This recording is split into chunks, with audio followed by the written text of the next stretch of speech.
Pennsylvania has been at the center of revolutions.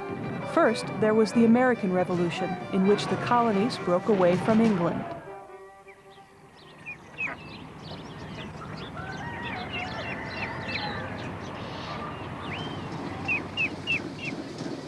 Then came the Industrial Revolution, when the economy shifted from farms to factories, from growing to producing, from horses to trains.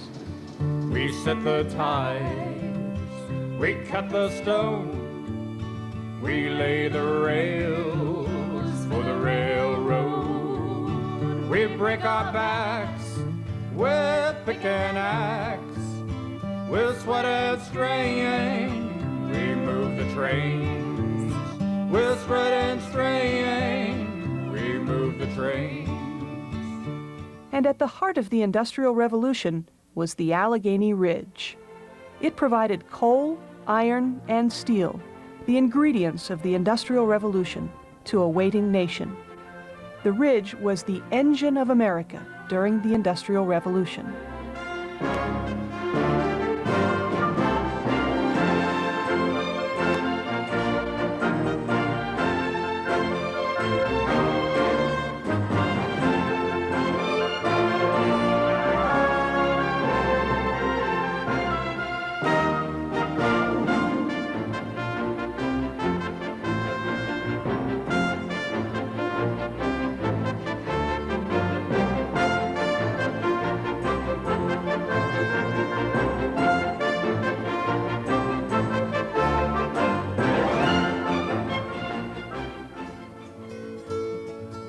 Traveling over the Allegheny Ridge was not easy. Native Americans crossed on foot along the Katanning Trail. Following them were settlers and the teamsters who drove wagons on the Huntington, Cambria, and Indiana Turnpike.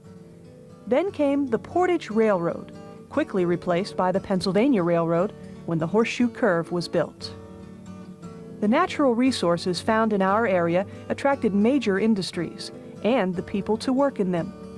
We've had iron and steel making, and coal mining, and railroading, three major industries that depended on each other then and now.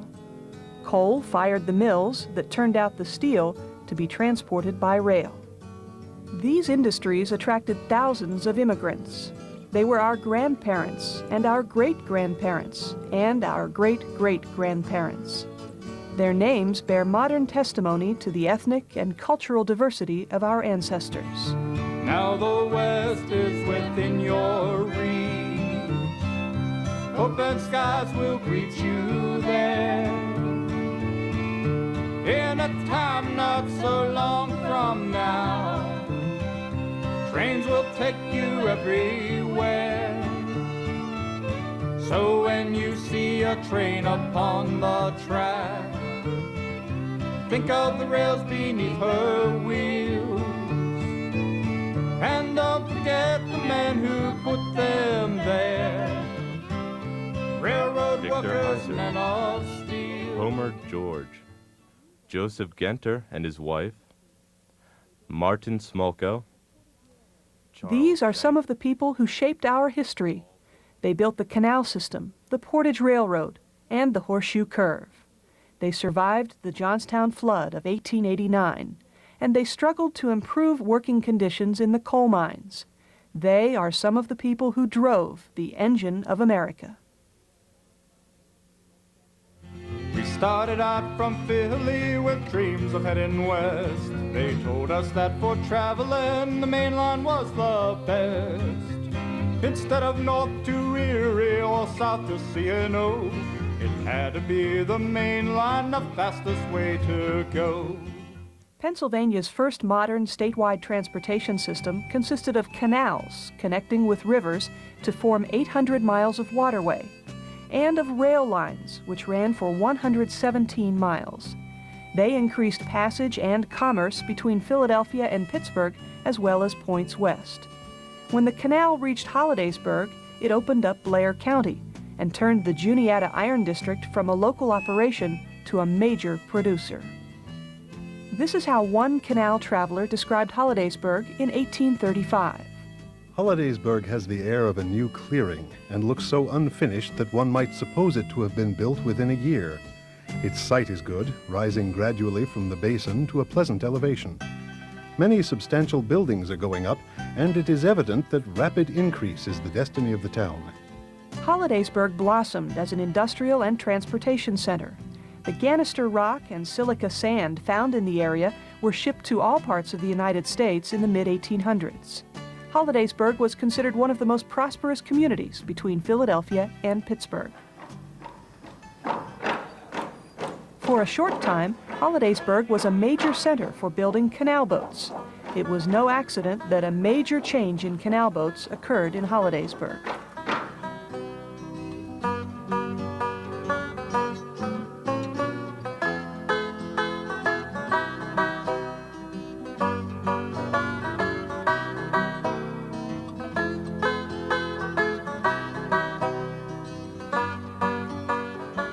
David Tate Kramer of Hollidaysburg became a mule driver at the age of 10. He would lead the mules along the canal bank, stopping every 10 miles to change mules. David walked anywhere from 8 to 18 miles a day, depending on the load, and usually worked a 6-hour shift. We had to obey a state speed limit of 4 miles an hour. Since we were moving so slowly, our passengers could jump off the boat, raid a farmer's field, and get back on. I shouldn't tell you this, but sometimes the crew did it too. After all, if you saw a stray chicken or fresh corn, well, that was a feast compared to what they served us.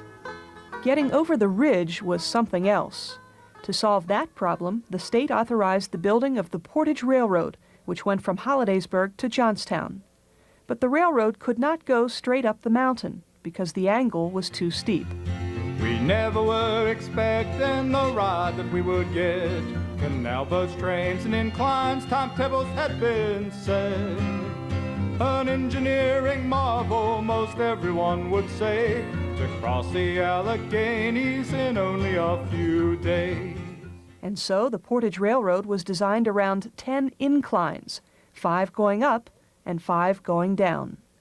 Think of them as staircases connected to landings. The boats would be pulled from landing to landing. It was quite a trip. The British author Charles Dickens traveled by canal from Harrisburg to Hollidaysburg and then onward by way of the Portage Railroad. Occasionally, the rails are laid upon the extreme verge of a giddy precipice, and looking from the carriage window, the traveler gazes sheer down without a stone or a scrap of fence between into the mountain depths below. Travelers on the Portage Railroad went through one tunnel that was 900 feet long. Constructed between 1831 and 1834, it was the first railroad tunnel built in America, and it was built through solid rock in the ridge. One problem with taking a canal boat was that passengers had to disembark when they reached the Portage Railroad, then take a train over the mountain, and then get into another boat. But John Doherty of Mount Union experimented with Jesse Chrisman's boat and changed the face of canal transportation. Well, all I did was suggest that the entire boat be lifted on a flat car and taken over the mountain and then put back in the water. Now, we did that with Mr. Chrisman's boat without disturbing his family, and they were able to continue on their trip to Illinois. Now, this experiment led to the design of special canal boats that could be loaded onto special rail cars using the boat slip. And people could board their canal boat in Philadelphia and never get out until Pittsburgh. In other words, they didn't have to get out if they didn't want to. But when they got to Crescent Summit, there passengers found Samuel Lemon's house. There they could get off and rest a bit and eat and drink. I built the house around 1832 before the workers had even finished laying the first track. It was a house for me and my kin. The tavern was a popular place. Let's hear it for Sam Lemon, the keeper of the inn. So raise your glasses, laddies, here's to Sam and all his kin. We're here to drink and dine in a tavern made of stone, up on Allegheny Mountain in a time so long ago. Living where I did, I saw several accidents. Sometimes the locomotive boilers exploded or the tow ropes broke. Someone devised a safety car which was attached to the rail car and served as an automatic brake when a tow rope broke. The original ropes were made of hemp, By 1850, the Allegheny Portage Railroad substituted what we called wire rope, which had been developed by John Roebling. That helped avert a lot of accidents. Roebling went on to use the wire rope in the Brooklyn Bridge. The primary source of labor for the canals came from immigrants from Ireland. The Irish also served as the primary labor source for the building of the Horseshoe Curve. And oh, did those Irishmen work hard and steady and do a fine job. They created an engineering feat still marveled about in modern time. The canal and railroad system in place in the early to middle part of the 1800s was slow. Canal boats could not operate when the canals froze over or the water level dipped, and the Allegheny Portage Railroad did not operate at night. The trip between Pittsburgh and Philadelphia took nearly 4 days, and that was in the best of circumstances. J. Edgar Thompson, then the chief engineer of the Pennsylvania Railroad, oversaw the surveys that led to the Horseshoe Curve. Later, as president of the Pennsylvania Railroad, he developed the financial strategy that got it built. Let him tell about the engineering feat. Every place we checked along the ridge, we realized that the grade was too steep. We needed to find a way to build a grade our locomotives could reasonably climb. That's why we developed the curve. Now, what we did was cut out the side of the mountain and fill as needed to create a curve that would reduce what would have been a 4.37% grade to a 1.8% grade at the most. We tripled the distance we had to lay track, but we created a grade that locomotives could easily climb out of Altoona and onto the ridge. Altoona was the site of the Pennsylvania Railroad's principal car shops and major engine terminal. A half-century later, the railroad built a test plant in Altoona that made scientific contributions to the rail industry nationwide. In a similar way, the Silicon Valley in California contributes to the computer industry today. The Altoona test plant grew out of the same inventive spirit that built the Horseshoe Curve and designed the Portage Railroad. In building the curve, the 450 Irish laborers had their work cut out for them. All they had were picks, shovels, wheelbarrows, sledges, hand drill bars for boring shot holes, and their strong backs. They used black powder as their explosive. The only piece of big equipment was a 5-ton rail car into which the laborers dumped earth that was used later on for fill. The curve's success was instantaneous. It opened with just one track, but reduced the trip between Pittsburgh and Philadelphia to 17 hours. It wasn't long before a second track was added, and then a third, and a fourth. But the Pennsylvania Railroad's success with Horseshoe Curve meant the end for the Allegheny Portage Railroad. It could not compete, and it was out of business a mere 20 years after opening. In fact, the Cambria Tribune of Johnstown carried advertisements not only announcing the direct rail link, but noting that the fare was lower and that passengers would avoid the inclined planes of the Allegheny Portage Railroad. Because the Pennsylvania Railroad decided to put its main shops in Altoona, the role of Hollidaysburg as a transportation center diminished. The rapid increase predicted as its destiny by that canal traveler in 1835 would not come true. And remember those Irish laborers? Some of their descendants still live in the area and continue to take pride in the Horseshoe Curve. And the railroad, by the way, attracted immigrants from Italy, including Giulio Brandamarte and Oscar Salpino, who gave it years of exemplary service. Their names have been given to curves located near the Gallitzin tunnels. In building the Horseshoe Curve, man conquered nature. But on May 31, 1889, nature overwhelmed the residents of the Johnstown area. The water in Lake Conemaugh broke through the breast of its dam, resulting in a flood that killed 2,200 people and became an international news event. Lake Conemaugh does not exist today. You can see its remains at St. Michael on the top of the mountain 450 feet above Johnstown. It originally was built to supply water to the canal system in the Johnstown Basin, the canal that carried traffic to the Portage Railroad. Eventually, the dam was sold to the South Fork Fishing and Hunting Club, a close-knit group of wealthy people from Pittsburgh. They provided the money to run industries in Pittsburgh that served America. They spent their summers at the club, fishing, sailing, or just relaxing. Sailboats on the mountain, hundreds of miles from sea. sailing on a mountain top in fairy tales and dreams. Sailboats on the mountain, hundreds of miles from the sea, sailing on a mountain top in fairy tales and dreams. Victor Heiser of Johnstown used to ride his horse out to the club, from which he and most other local residents were excluded. There was a fence around the place where we had to get it.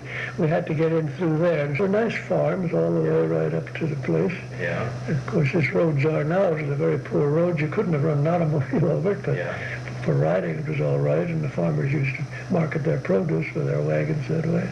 In those days, Johnstown was the steel center of the country, and its major industry was Cambria Iron Works, employing nearly 7,000 men. It also owned coal mines, coke ovens, railroads, and a steel company. Thanks to the leadership of Daniel Morrell, Cambria Iron Works used the latest technology for making high-quality steel, and that helped Johnstown lead the nation. Cambria Iron Works owned Johnstown. It built 700 houses that it rented to its employees. It owned the biggest store in town. The strong economy brought on by Cambria Iron Works enabled people like Victor Heiser's father to operate a private store. Heiser's father owned a dry goods store, similar to the one John Stenger owned, and one of Heiser's cousins worked for Stenger. We sold groceries and feed and dry goods and all sorts of things. I was brought up, of course, to work in the store long before I was 16. Johnstown was taking shape. Most of the buildings were wood built. Practically all except on Main Street there, most of them were brick. The town was very well organized. I mean, the streets were swept regularly and by the city, and things were kept in fairly good shape. Ever since the South Fork Fishing and Hunting Club had gotten underway in 1881, the residents of Johnstown had heard rumors during heavy rains that the dam was about to break. In between, they endured several floods, and they grew cynical about suggestions that the dam would ever break. Every time we had high water, that was all the talk of the town. The dam would break. Dam would break. Well, then it didn't break, and finally everybody thought it was a good joke that everybody talking about something was going to happen and never did. We had water up on Washington Street the first time in any flood. We've never had high water before. You see, it rained, I think, 27 inches, something like that. It was a regular cloudburst that occurred.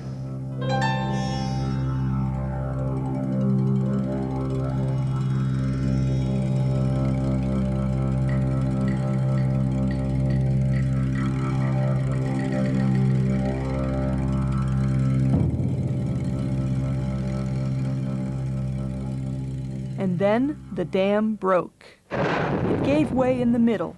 The water slid through the breastworks and plunged down the mountain at up to 40 miles an hour. As it roared down the South Fork of the Little Conemaugh River, it picked up everything in its path and carried it along. At South Fork, Homer George saw it coming. 20 million tons of water. I have never forgotten the sight of that vast amount of water. Train engineer John Hess began driving his train backwards down the valley toward East Conemaugh, blowing the locomotive's whistle all the way. Tie that whistle down, John Hess, tie that whistle down. Give warning, fair warning, that's their only chance to live. And then the water hit Johnstown. 7 decades later, Victor Heiser still remembered the day. First, he heard it. When this terrible noise came, my father heard that and saw me. I was trying to get back to the house, and he saw me. Urged from a distance by his father to seek higher ground, Heiser had reached the roof of the barn, safe for a moment.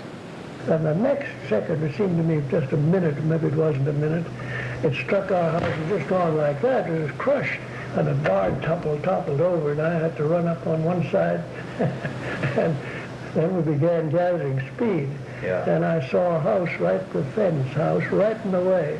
And at the speed, I thought I'd be knocked off. Well, the impact took place. And by that time, my stable, all that was left of it that I could see was a raft about the size of this room. I could recognize it with a tin roof. Heiser was carried along in the debris. All I saw was wreckage. And My whole idea was to keep on getting on top. Yeah. And I climbed and climbed and climbed. Eventually, Heiser found refuge on the roof of a still-standing building. He and others spent the night inside. Heiser eventually reached a stone bridge which had served as a blockade and collector of debris. Among the debris were human beings.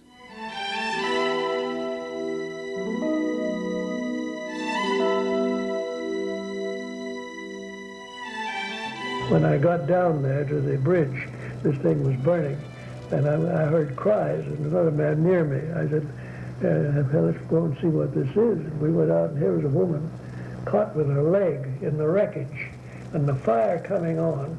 Well, we had no tools or anything. We tried our darndest to pull her out, and we just couldn't. We stayed there as long as we could, and we had to see that woman burn to death right before our eyes. Oh, my God. God, it was a frightful sight. 2,209 people were killed in the flood, including Heiser's parents.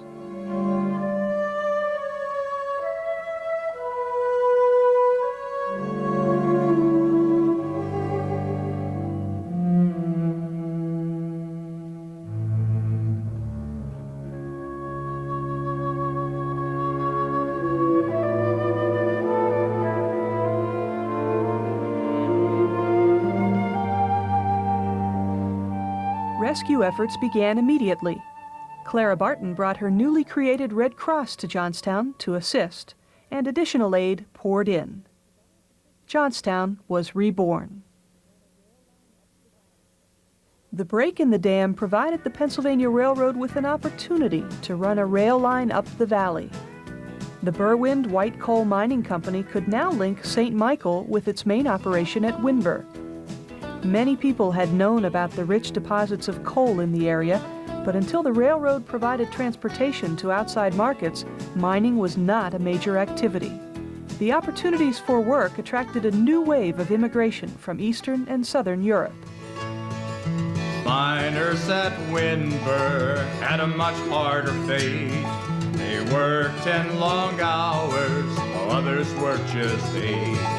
They knew they had to organize, the union was their choice. But the company refused to hear, the miners had no voice, and the boss said... Work conditions were often poor, and workers unionized wherever they could. Joseph Genter of Spangler led the organizing campaign in Windber. The men at Windber had several grievances. They were working 10 hours a day, while men at other mines were working 8. They weren't being paid for so-called dead work. That is, the time they spent cleaning their tools, clearing the rock, or shoring the ceilings in the mine shafts. They weren't happy with the company store and the company hospital because they had no say in its operation. And they had no job protection. If they dissented, they were fired. In fact, if you said something to upset the boss, he'd say, "Take your tools and go." The company gave them no choice, to walk out they staged. They wanted just to make a point, no tempers were raised. But 2 days later, men appeared with messages for all. The company was evicting them, they heard the union call, and the boss said, "Take your tools and go." The union cried, "Strike, boys, strike." One of the major local organizers was Paul Bills. We staged a walkout on April 2nd, and 2 days later the company sent the sheriff to evict us and our families from company housing. We had 5 days to get out. The local was gaining strength. More than 2,000 miners attended a meeting and listened to speeches in Polish, Slovak, Magyar, Italian, and English. Joe Genter's wife spoke in English. It was quite an assembly. The men really cheered when I said, "Praise God, there are no more scabs in Windber." Ethnic newspapers also covered the strike. Martin Smolko, who worked at scalp level, wrote to the National Slovak newspaper. I wanted my countrymen to know how we had been enslaved, but I also wanted to warn them that the company would try to recruit my brothers to mine in my place. That is, to scab. I ended my letter by saying, "All for one and one for all." Eventually, the company and the miners began negotiating. Charles Shank was president of the Windber Local and the chief negotiator. We made some progress. The company agreed to some of our demands, but when they said they wanted to impose their wage scale, which was 3 years out of date, I said, well, boys, there's nothing doing here. We might as well get out. The massacre occurred the day after Easter. Paul Bills, who was wounded, tells the story. We held a peaceful meeting outside of town where we were harassed by a constable. He fled to a councilman's home, and some of our numbers broke into the house and caused some damage looking for the constable.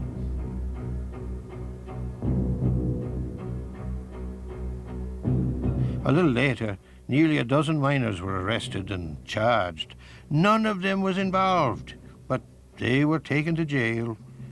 A crowd assembled outside the jail, and at some point, someone threw a stone or brick through a window in the jail.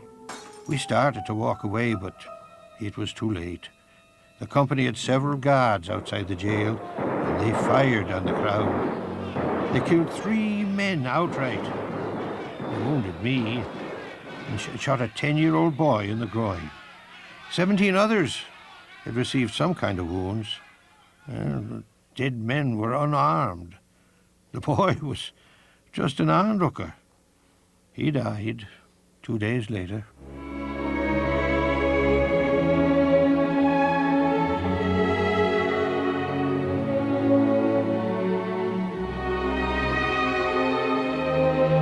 Although the company guards were charged, they were never convicted for the wrongful deaths in Windber.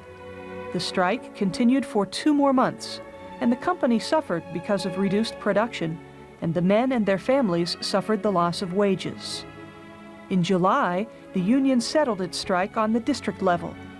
Bargaining from a diminished position, the district could not include in the agreement newly established locals such as the one at Windber. It wasn't until the 1930s that miners were able to unionize at Windber without fear of reprisal. Now the West is within your reach. Open skies will greet you there. In a time not so long from now, trains will take you everywhere. Now you know how important the Allegheny Ridge was, not just to those who lived here, but to all of America. The resources and the people of the Allegheny Ridge were the engine of America during the Industrial Revolution. They helped make this country what it is today. So when you see a train upon the track, think of the rails beneath her wheels. And don't forget the men who put them there, railroad workers, men of steel. To learn more, visit the historical sites for a first-hand feeling, and visit your library for reading material on our industrial heritage. We break our backs with pick and axe, with sweat and strain, we move the trains. With sweat and strain, we move the trains. With sweat and strain, we move the trains. With sweat and strain, we move the trains.